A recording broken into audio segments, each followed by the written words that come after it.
life is a wonderful thing, and it really is. It's a precious thing that we should cherish, because we never know when it's going to end. We never know when it'll end for the people in our lives, the people that aren't in our lives that we wish were, the friends that we've lost touch with, the people that were so crucial to you growing up, that life has taken you in different directions, and if you think you're gonna see them again one day, and then sometimes that day doesn't come. For me, I've had some news today that day won't come for me and my old pal Ryan Davis. And I got the text message tonight off my brother. What's happened to Rye? Have you heard about Rye? What's happened? And I'm like, I have no idea what you're on about. And he sent me the post of everyone all over Facebook sending him messages to his page, like we do in this modern age. And, rest in peace, Rye, sleep easy, bro, and all this sort of stuff. And I'm like, what's going on? And then I looked, and it appears to be true, And I remember my mum said she'd seen him at Christmas and he hadn't looked very well. And she'd said that she'd heard he'd been in a coma, which somebody else has told me he was in a coma for a while as well tonight. And, I didn't know her. I didn't know. And obviously now he is in the eternal sleep, and he's, that's it. And he, Ryan Davis, 41-year-old, there's no age, it's no age. And it's really hit me for six, and I just wanted to talk about Ryan, because I'm not the best at processing my emotions, and a lot of the time I do shut down, and I do try and stop myself from feeling emotion nowadays, because in the past I've not been very good at that, and I've not been. It's led to me getting quite ill in the past, and that was probably the last time I really spoke to Ryan, apart from the old Facebook post, happy birthday. He'd normally say HBD Geordie lad, and I'd be like, happy birthday, King. And I'm not going to get a HBD Geordie lad anymore, am I? And I can't believe it. I can't get my head around it, This is really...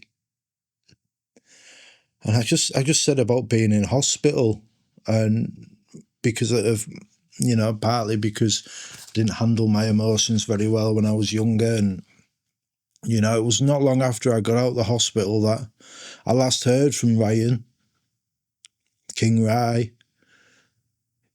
And he messaged me and he said, I'm back in town. I think he was living in Edinburgh at the time. He said, I'm back in town for a little while. We should meet up for a beer. And, I just didn't feel up to it, And it was at a time in my life where I wasn't going out very much.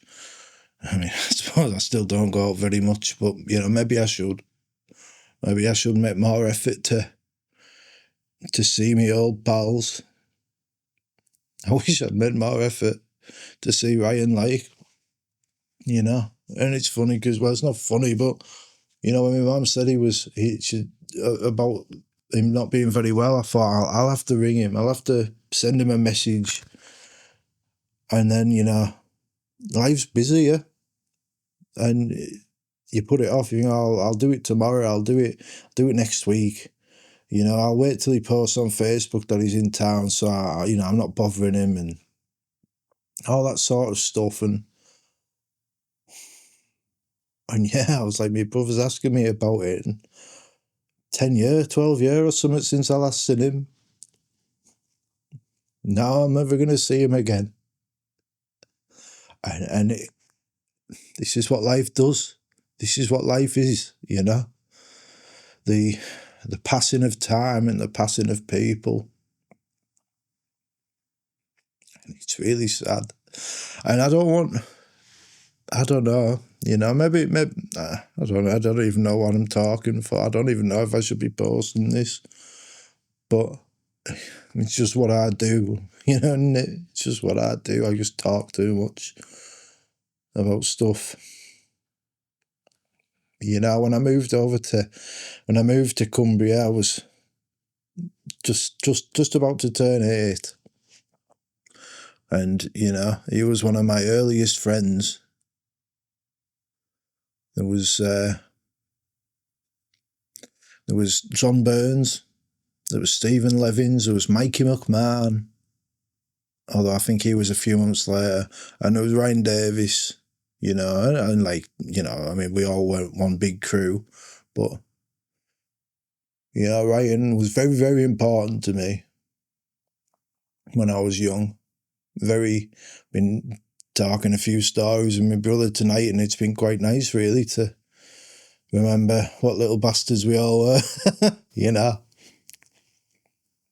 Telling them about the time that I became the grammar school rugby captain. I was the vice captain, and then we had our captain, Richard Tasker. And when he was meant to be leading the warm-up, and Ryan,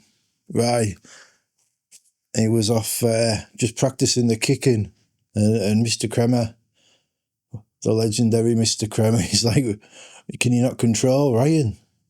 And Tasker was like, "I can't. Nobody can control Ryan." And Mr. Kremer was like, "Right, you come out to the middle of the circle. Lawsy, you come in, new captain."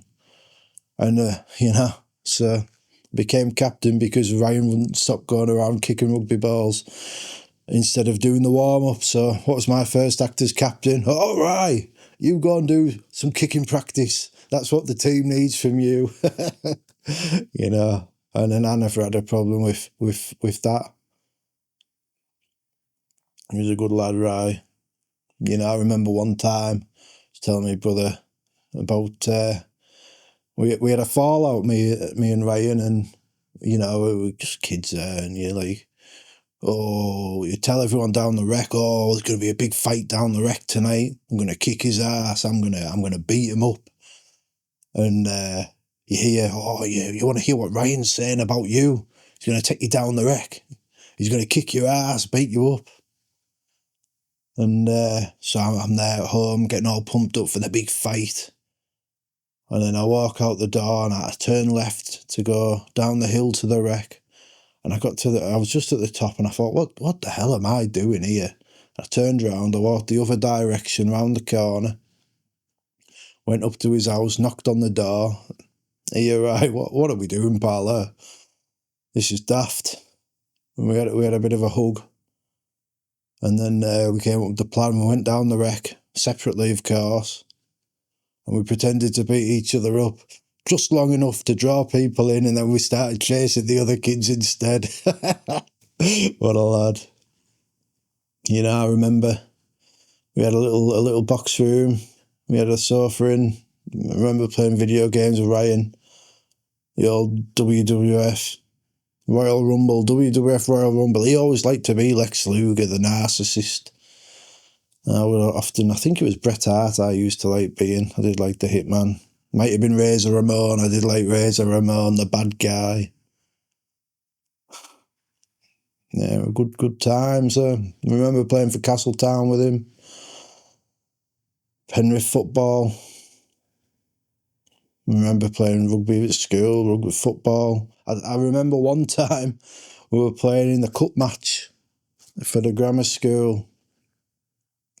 And, you know, I'd been subbed off, extra time, and Ryan cut in from the left wing, and he just, like, you know, 13, 14 years old, and, like, honest to God, 25 yards, curled it right in the top corner. Some school in Carlisle were against, and it was, honestly, the most unbelievable goal I saw from anyone of our age. And I ran on the pitch to celebrate with him. He ran straight to us. and jumping around, you know, it was a big cup match, sorry. I think we got knocked out in the semi-finals by Ullswater in the end, which maybe wasn't as good, but no, that match, that goal, that celebration, I remember that now. And it was quite funny because Mr. Rinder, he goes, "Oi, Lawsy, red card for you." I'm like, "Who are you? You're not the ref." "Red card for you, go away at the bus." And I thought, bloody hell.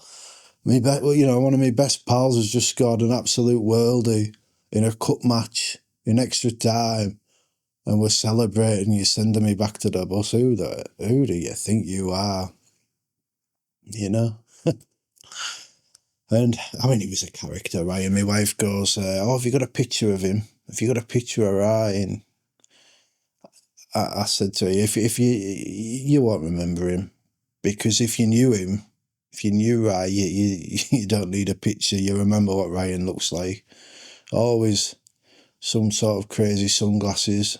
His ridiculously big tongue sticking out like Gene Simmons all the time. He was a good lad, and I miss him. Say that. I've not seen him for 10 years, and I feel bloody awful for it. You know, and it's funny because, you know, I mean, you know, I'm not here to say, oh, you know, Ryan was, you know, Mr. Perfect or flawless.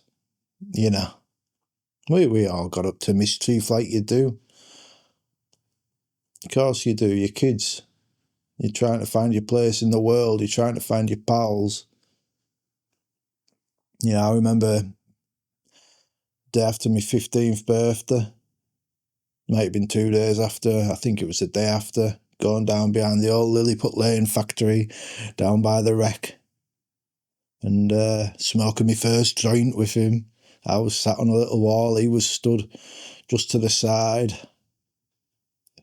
that led to a lifelong, well, not a lifelong, I haven't smoked weed for about 8 years now. Maybe 9 years, bloody hell. Yeah, but I remember that first one with King Rye, like, and it was special. And it was, you know, special because, you know, we'd got me through a lot of bad times when I was younger, right up until it stopped working and started creating bad times. Led to me being in the hospital I mentioned earlier. But it was, you know, I had a lot of good times as well. Good times. And, you know, he was a good lad, Rye, a really good lad. And I wish I'd seen him more. And I feel bloody awful. Because he was you know, I used to call him King Rye. You can see on his Facebook page if you can be inclined.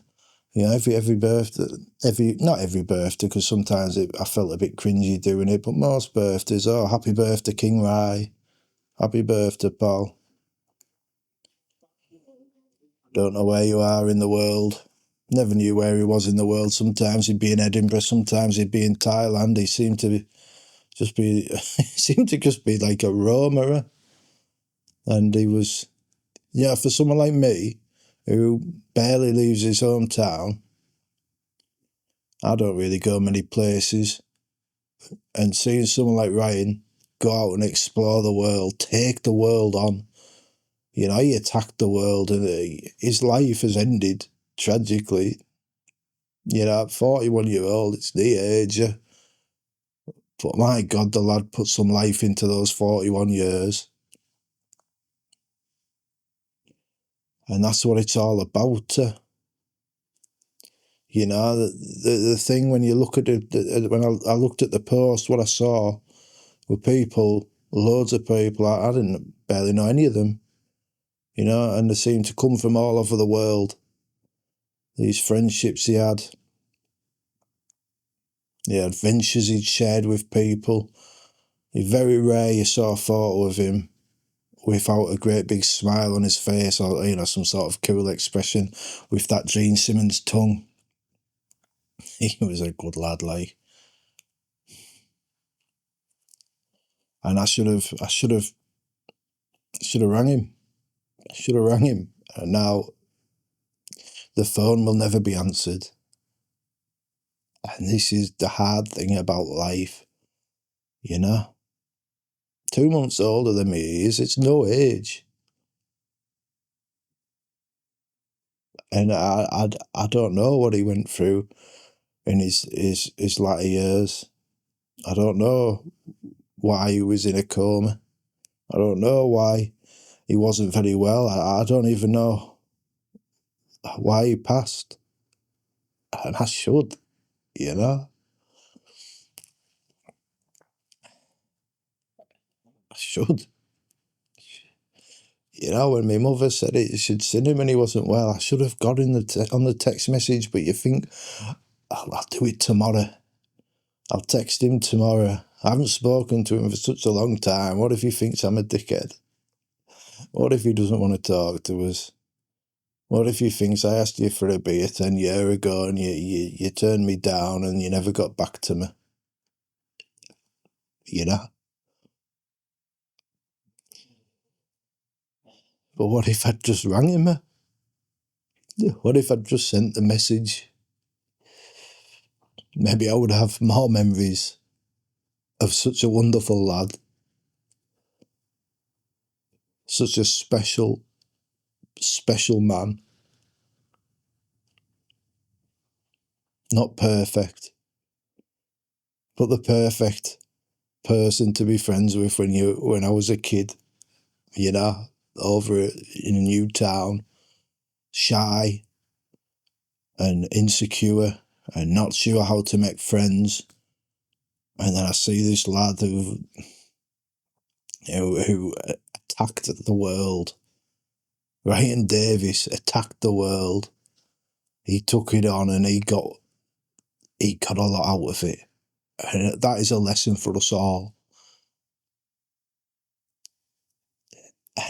And the sadness that I feel tonight is immense, because he wanted to share more of that with me and I never made it happen. And there has to be a lesson there.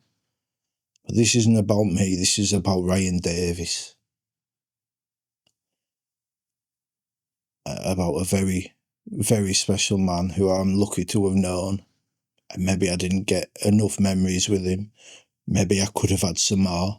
Maybe, you know, if he was living, as far as I know, he was living about 4 streets off it. That's the worst thing.